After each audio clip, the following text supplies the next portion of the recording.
कृष्ण कृष्ण हरे हरे कृष्ण कृष्ण कृष्ण कृष्ण हरे हरे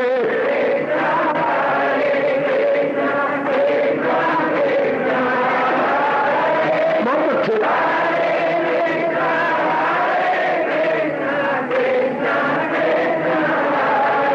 अब अपनी शहंशाह की आज आरती बड़े प्रेम और श्रद्धा से उतारे।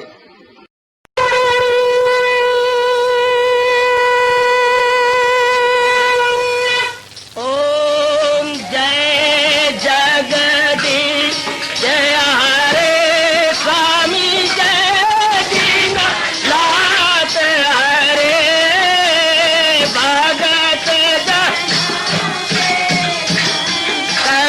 दास जनों के अवगुण क्षण में दूर करे। हरिओम जय जगदीश हरे जो ध्यावे दुख विनिचे मन का दाता दुख विनिचे मन का सुख तू मची गई आवे सुख तू कष्ट मिटे तन का। हरिओम जय जगदीश हरे कहा तुम मेरे शरण पड़ूं मैं किसकी स्वामी तुम बिन और न दूजा प्रभु बिन और न हाथ करूं मैं जिसकी। हरिओम जय जगदीश हरे तुम पूरन परमात्म तुम अंतर्यामी स्वामी तुम अंतर्यामी पार परम परमेश्वर तुम सबके स्वामी। हरिओम जय जगदीश हरे तुम करुणा के तुम पालन करता सब तुम्हारा करता मैं रखिया ज्ञानी मैं सेवक प्रभु की कृपा करो भरता। हरिओम जय जगदीश हरे तुम हो एक अगोचर सबके प्राणपति स्वामी सबके प्राणपति किस विधि मिलूं दयालु किस विधि मिलूं कृपालो तुमको मैं तुम। हरिओम जय जगदीश हरे दीना बंधो ठाकुर तुम मेरे स्वामी रक्षक तुम मेरे अपने हाथ उठाओ अपनी शरण लगाओ द्वार पड़ा मैं तेरे। हरिओम जय जगदीश हरे विजय विकार पाप हरो देवा स्वामी कष्ट हरो देवा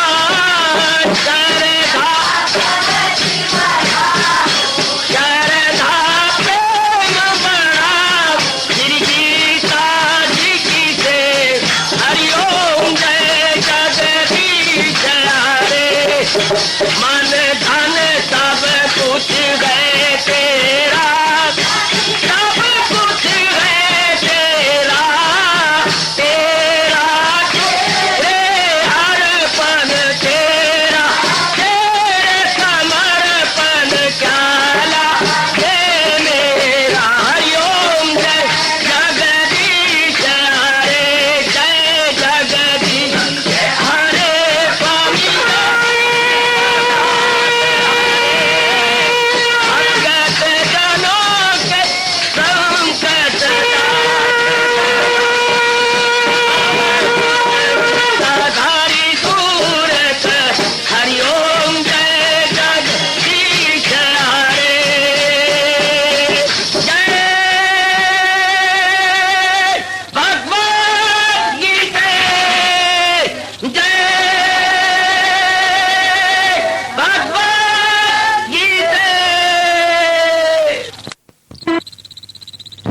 भवन्तु सुखिनः सर्वे सन्तु निरामयाः सर्वे भद्राणि पश्यन्तु मा कश्चित् दुर्भाग् भवेत्। हरि ओम शांति शांति शांति। ओम प्रभु इसलिए भगवान कृष्ण की जगत गुरु भगवान कृष्ण महाराज की। हाँ जी, आओ मेरे साथ शामिल, दोनों हाथ जोड़ते हुए। देखो बच्चे, दोनों हाथ जोड़कर भगवान जी के श्री चरणों को जरा निहारिए। ओम नमो भगवते वासुदेव। प्रभु ओम नमो भगवते वासुदेव। प्रभु ओम नमो भगवते वासुदेवाय।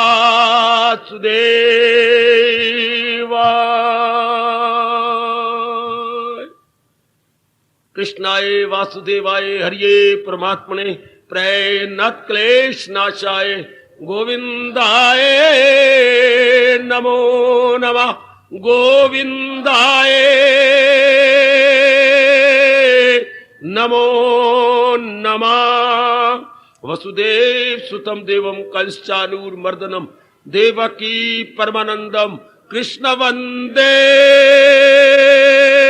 जगत गुरुम। कृष्ण वंदे जगत गुरुम। श्री कृष्ण शरणौ मम। श्री कृष्ण शरणौ मम। श्री कृष्ण शरणौ मम।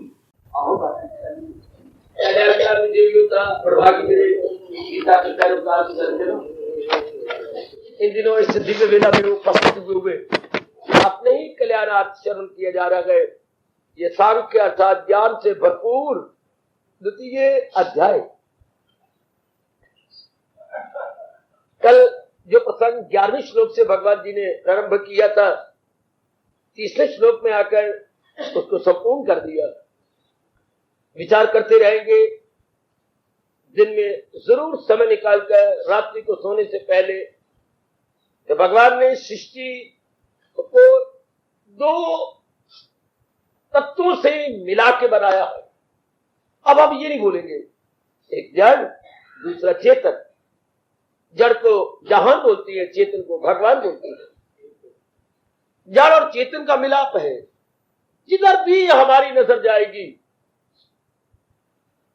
जड़ और चेतन आपस में घी खिचड़ी की तरह, चावल और दाल की तरह मिक्स्ड है, मिले पड़े हैं।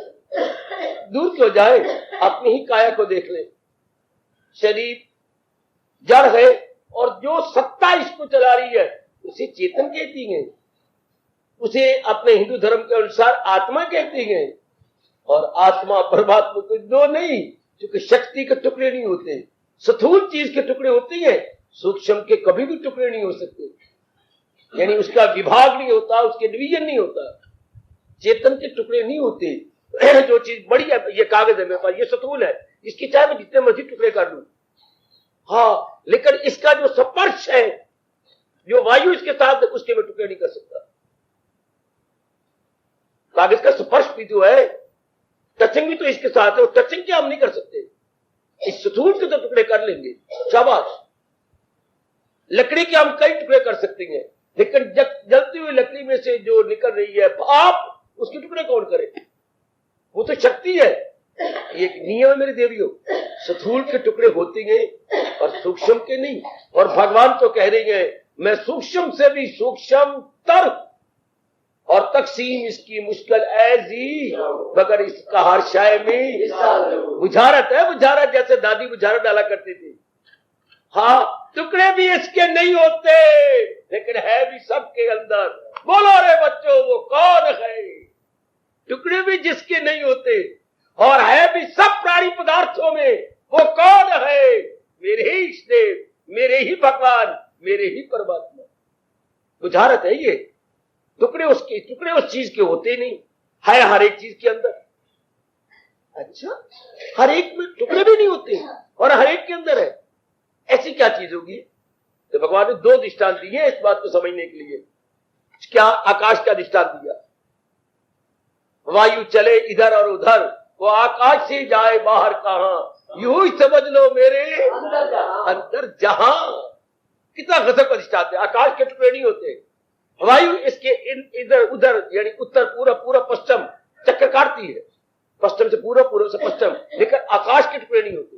इसलिए जो आकाश का भी कारण है, the very cause of that space, उसके टुकड़े भला कहां होंगे।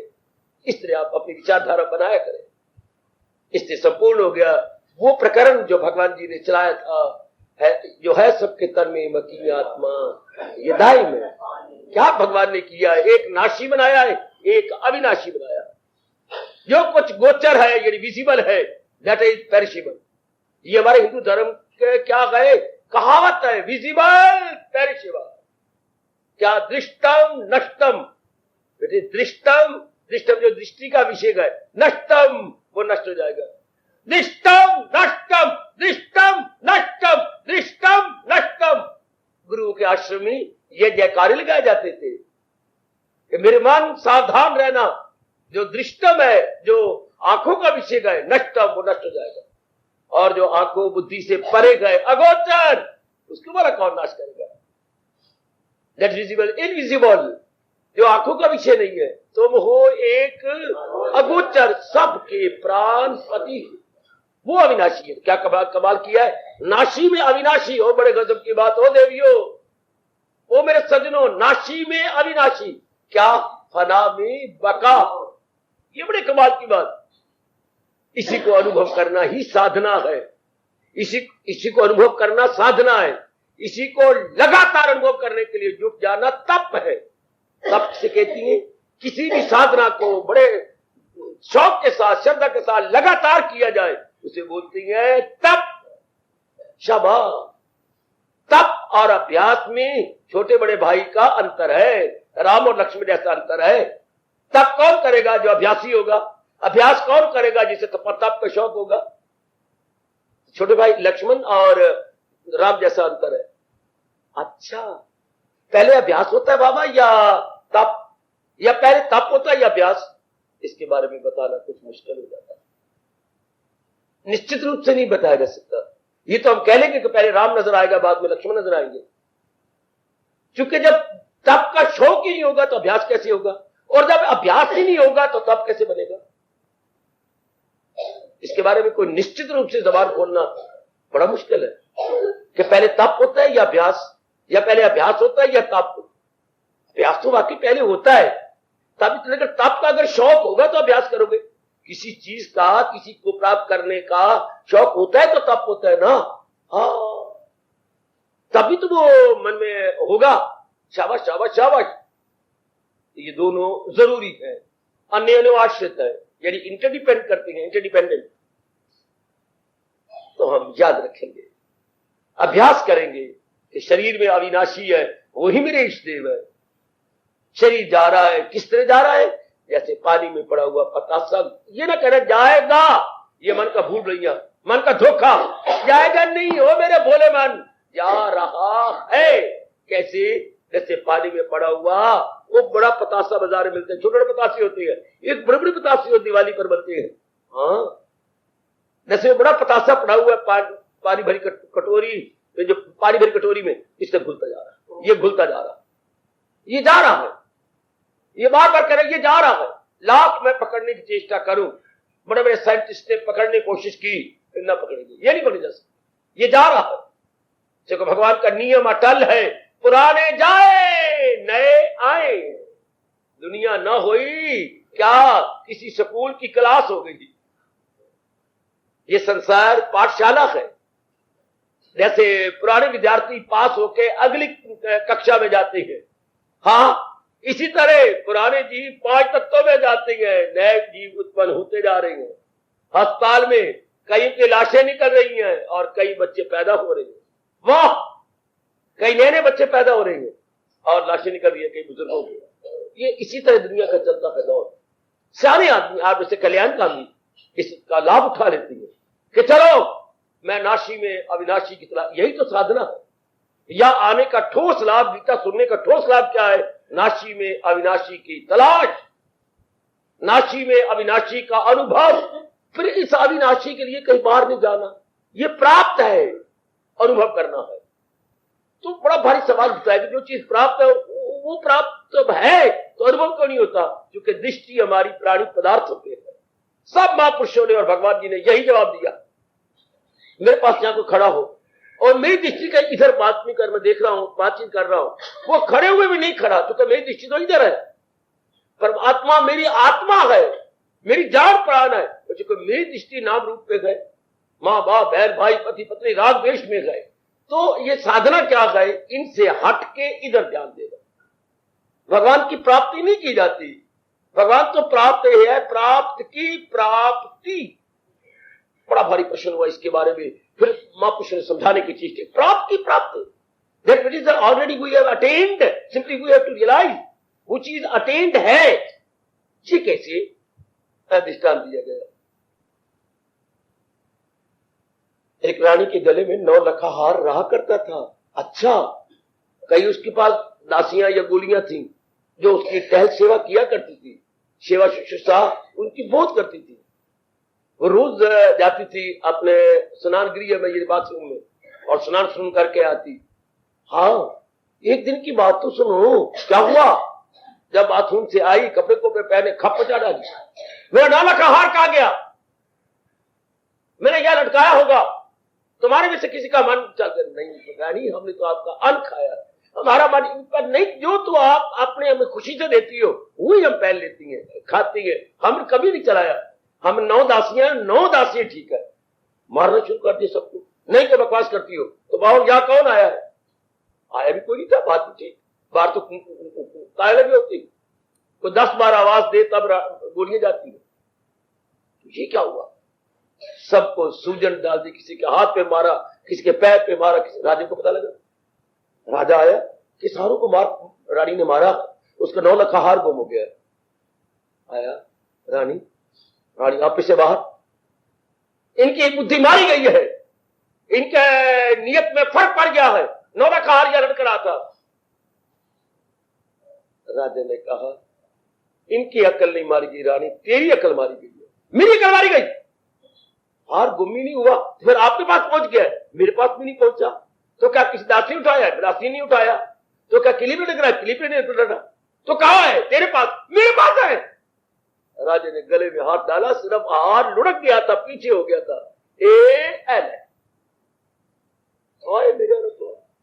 वो कहते आत्मा लुढ़की पड़ी है, घर पर गई, चली नहीं गई, परमात्मा की शक्ति के गई नहीं, हमारी बुद्धि जो इधर उधर हो गई है। मन में ये समा के दासियां ले गई, दासियां चुरा गई तो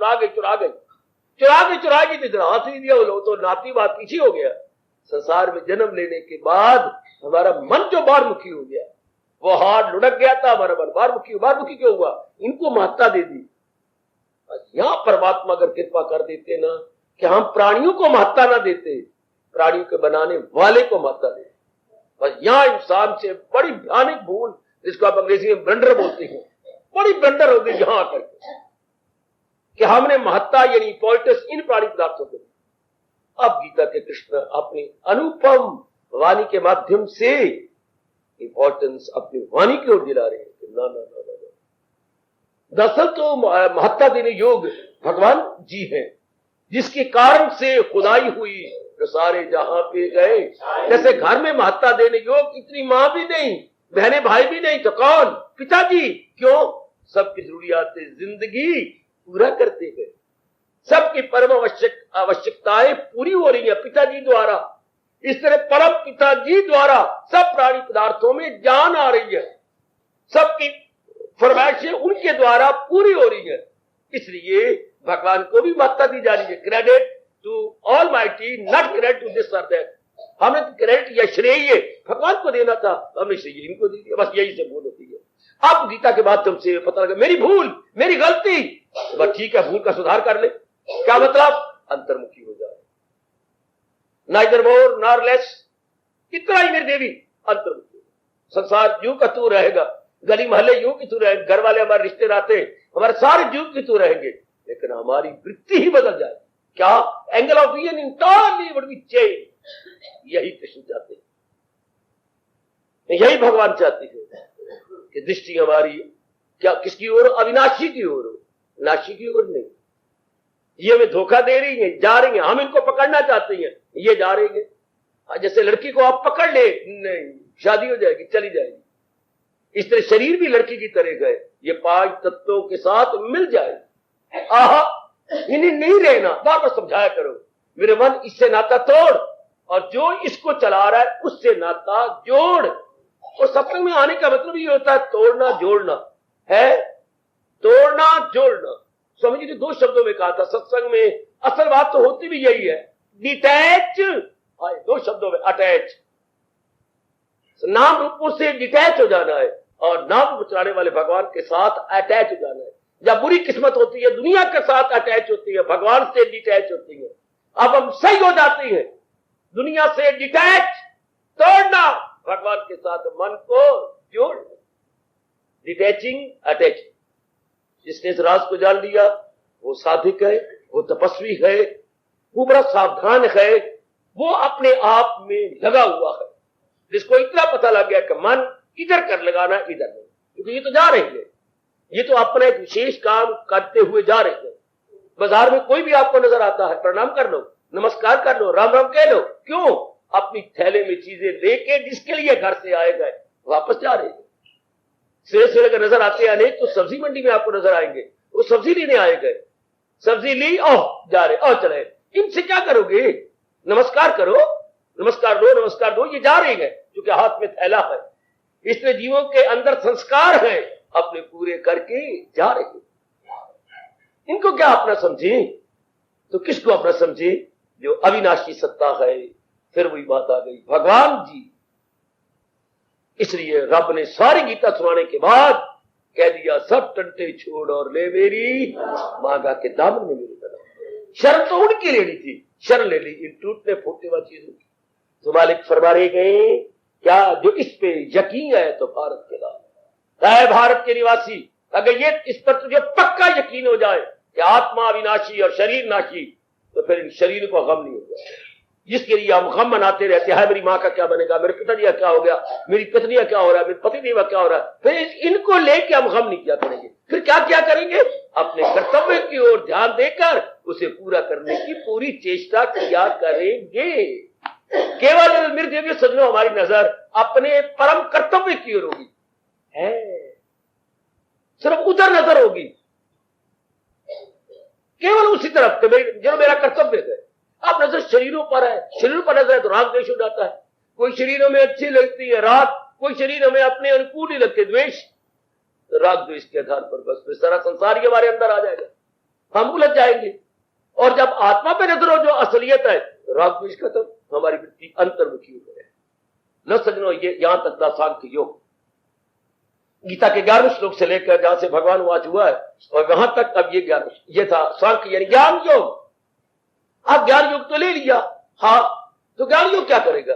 आपके पास 4 लाख रुपया है, आपके पास 5-10 लाख रुपया है, रुपया क्या कर? रुपया मीन्स करेंसी, रुपया मीन नोट्स। कैसे पता लगे आपके पास 5 लाख है? प्रयोग करो, मकान को ठीक कराओ, टूटा फटा मकान है, इसे ठीक कराओ, सीमेंट लगाओ, कमरे और बढ़ाओ, जब गृहस्थी बढ़ गई है तो कपड़े जरा अच्छे पहनो, खाना पीना आपका अच्छा हो। रुपए का मतलब यह वो प्रयोग में आए। हाय, ज्ञान तो मिल गया, अब क्या करूं? आगे भगवान कर्म योग बता रहे, नाउ इसे एवरीडे लाइफ में ट्रांसलेट करें। ये कोई करता। बौद्धिक रूप में यानी इंटेलेक्चुअल ग्रास्पिंग तो बथेरे कर लेंगे, बुद्धि रूप में बथेरे समझ आएंगे, लेकिन उसे नीचे नहीं ले आते। बैंक में तो जमा करवा देंगे रुपया, उस रुपए को मैं क्या करूं? भूखे भूखे हम मर रहे हैं, कपड़े मेरे फटे हुए हैं, मकान के सीमेंट चाहिए, मरम्मत चाहिए, हो नहीं रही। लानत ऐसे 5 लाख को, ये 10 लाख। जब रुपए के लिए रुपया पे उसको क्या करूं? प्रयोग करें, उसको हम एवरीडे लाइफ में ले आए, तब मानो का लखपति है। ज्ञान तो हो गया मेरी बुद्धि के अंदर, मैं ज्ञानी तो बन गया, लेकिन विज्ञानी नहीं बना। ओए रुपो मेरे, ओए ज्ञानी तो आज बतेरे गए, ज्ञानी जी ज्ञानी जी ज्ञानी जी, लेकिन विज्ञानी कोई विज्ञानी मैंने उसे जीवन में ढालने वाला, प्रैक्टिकल लाइफ बनाने वाला। अच्छा, प्रोक्ष ज्ञान तो बतेरे को है, पर अप्रोक्ष हो जाना चाहिए। Indirect knowledge you have no doubt, what about direct knowledge? Knowledge अगर डायरेक्ट हो जाए, अंग्रेजी में नॉलेज अगर हमारी प्रैक्टिकल लाइफ में आ जाए, उसे विजडम कहते हैं। नॉलेज के बाद विजडम, ज्ञान के बाद विज्ञान। ज्ञान तो हो गया, अब विज्ञान आए। साइंस वाले जानते होंगे, मास्टर जी भी आए बैठे हैं, बाकी में साइंस पढ़ी होगी। साइंस अधूरी है अगर हम सिर्फ थ्योरी पढ़ के आ जाए। चलो लेबोरेटरी में है, जो हमें थ्योरी क्लास में पढ़ाई गई है, लेबोरेटरी में जाके हम उसे ऑब्जर्व करें। ऑब्जर्वेशन, क्योंकि साइंस कहती है मैं अधूरी हूं। अगर जैसे पढ़ा है वैसे लेबोरेटरी में अगर मुझे निरीक्षण नहीं करते, ऑब्जर्वेशन को तो निरीक्षण करना। अगर आपको पता लगा है कि हमने पढ़ा कि इस तरह ऑक्सीजन पैदा होती है, तो आओ उधर टेस्ट ट्यूब ले और जैसे प्रोफेसर साहब ने बताया सारी चीजें मिलाए और दूर से आग दिखाए, अगर भड़क उठती है ऑक्सीजन जनरेटेड। लेबोरेटरी हमारी गुरु है, यानी प्रयोगशाला, वहां प्रयोग करें। इस तरह भगवान ने हमें थ्योरी तो बता दी ज्ञान की, और इसका प्रयोगशाला लेबोरेटरी क्या है? Everyday action. मन और तन इसकी लेबोरेटरी है। ज्ञान की लेबोरेटरी क्या है? मन और तन। जैसे लेबोरेटरी के बिना साइंस बिल्कुल अधूरी, प्रयोगशाला के बिना साइंस बिल्कुल अधूरी। उस पढ़ने से काम लगे, मैं वो शायद देखता नहीं। मुझे 60 का पता लग गया, हाँ केमिस्ट्री में 60 होते हैं, पता लग गया, लेकिन चल के मैं लेबोरेटरी में देखूं कि ये 60 मिला हो तो इसको कैसे एनालाइज किया जाता है। That must be observed.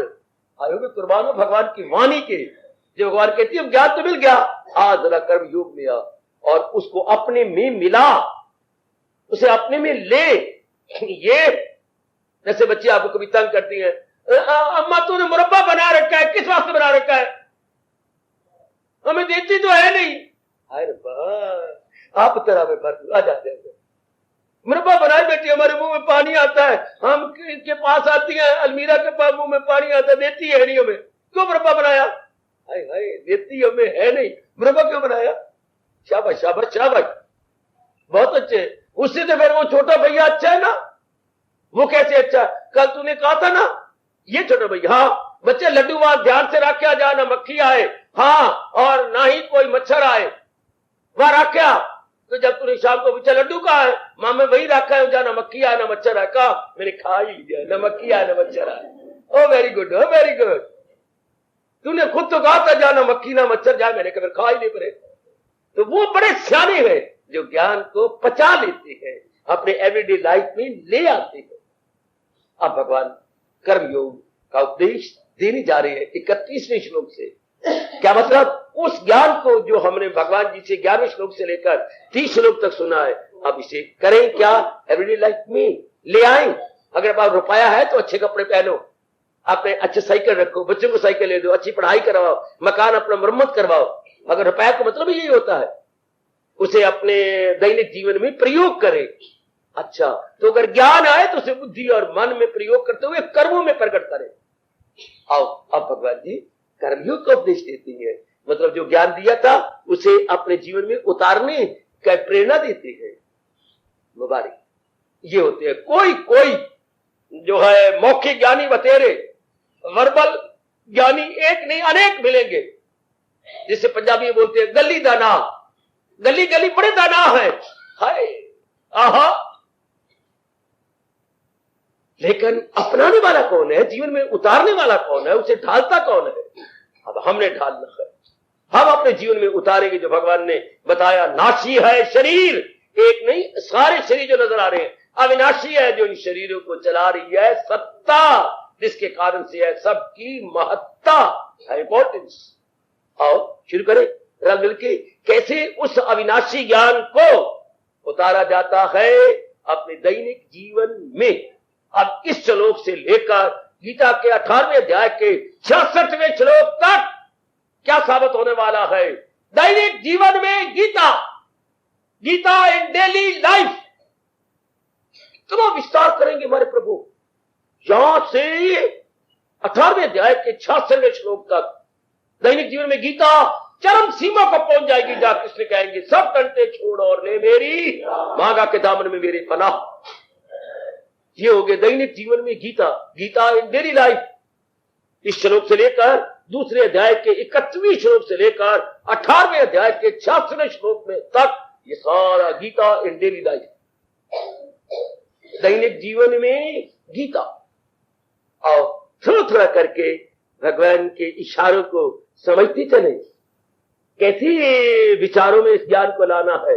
हाँ, और जो विचारों में चीज आएगी वो कैसे कर्मों में उतरेगी है। जो चीज कर्मों में आएगी, हाँ, उसकी प्रतिक्रिया होगी, क्योंकि एक्शन का रिएक्शन होता है, क्रिया की प्रतिक्रिया होती है।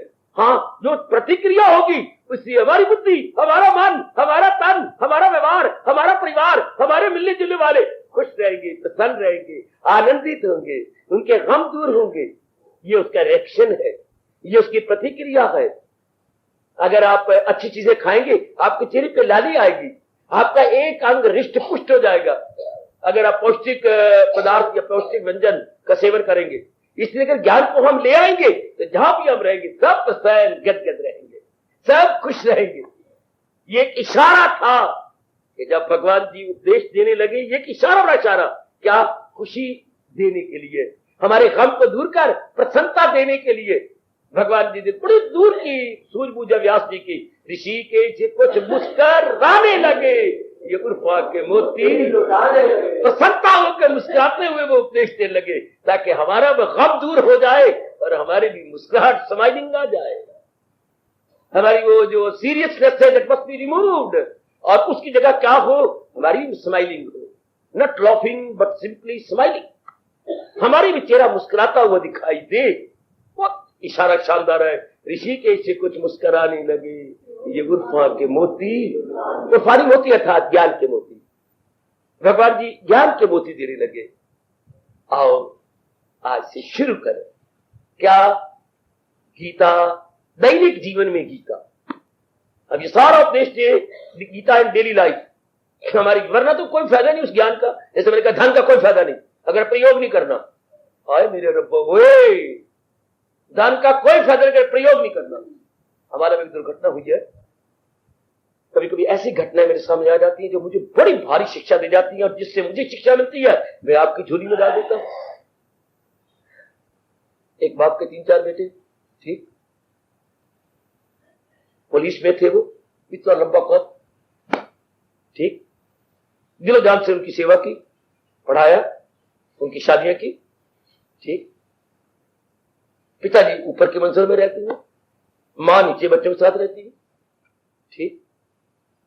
पिताजी ने कई बार कहा, बच्चों ये तो आप नहीं भूलेंगे कि मैंने कितनी कुर्बानी करके आपको बड़ा किया, पढ़ाया, कमाने काबल किया, उधारे लेके मैंने आपकी शादी की, जो अभी तक उधारे उतार रहा हूं, ताकि कल को उंगली ना उठाए कि फलाने के पुत्र के जो बारात शानदार नहीं निकली। बनिया की कमाई ब्याह और मकान ने आई, कहावत मेरे देश में मशहूर है। ठीक है पिताजी, आप ठीक कहते हैं। तो पुत्र तुम सारी बातें मानती हो, तो मैं कराता रहता है, हाय तो कोई तो मेरे पास नहीं आता। तुम 4-5 हो, कोई तो मेरी सोच बदलो।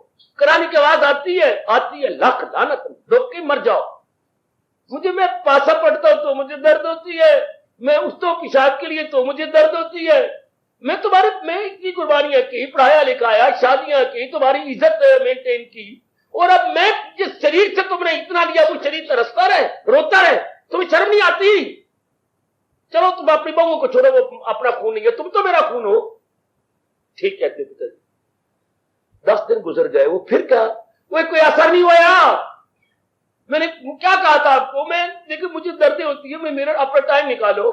तुम 3 भाई हो, कोई दोपहर को मेरे पास आ जाएगा करो, कोई रात को मेरे पास हो, कोई सवेरे मेरी सुध को दे दिया करो, वो सवेरे आके देखा था करो कि वो मर गया कि जिंदा भी है।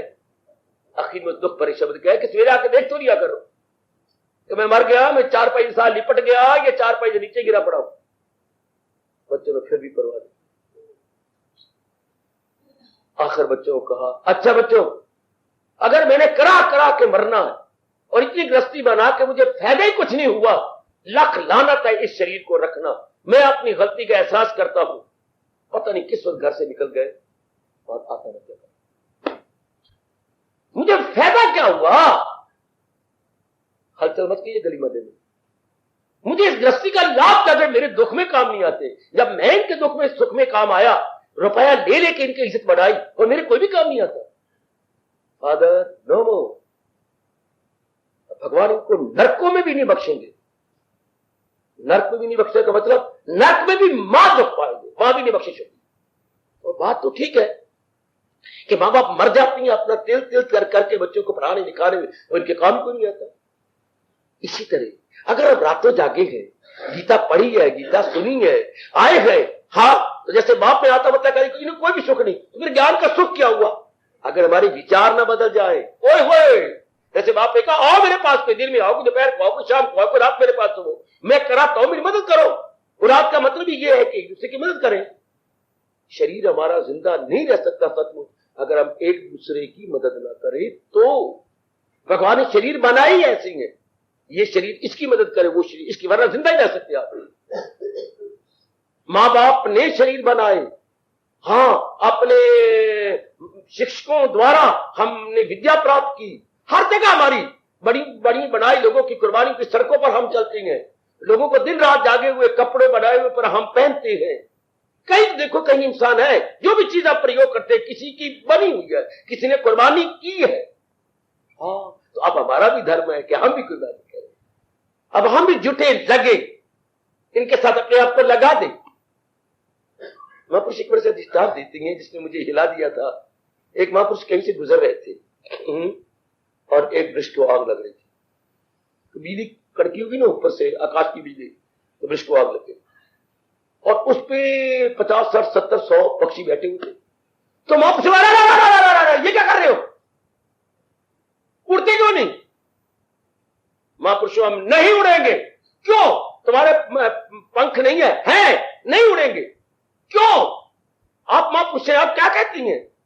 हाँ, पात खाए इस वृक्ष के गंदे कीने पात, फल खाए इस वृक्ष के गंदे कीने पात, अब धर्म हमारा यही है, जले तो इसके साथ, इसके फल खाए, मिठे करके इसके पत्ते खराब किए, अब जब इसमें कठिनाई आई है तो मैं उड़ जाऊंगा। हाय महापुरुष ने वही दंडक प्रणाम किया। वाह, फल खाए इस वृक्ष के गंदे कीने पात, धर्म हमारा यही है, जले तो इसके साथ, मरे तो इसके साथ। एक दूसरे के साथ बड़ा जरूरी है हमारा।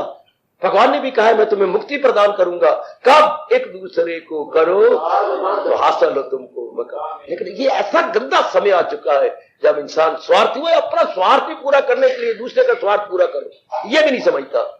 अगर आप चाहती हैं कि आपका स्वार्थ पूरा हो हरीश, तो तुम दूसरे का स्वार्थ पूरा करो। हार्दिक धन्यवाद, हार्दिक आशीर्वाद।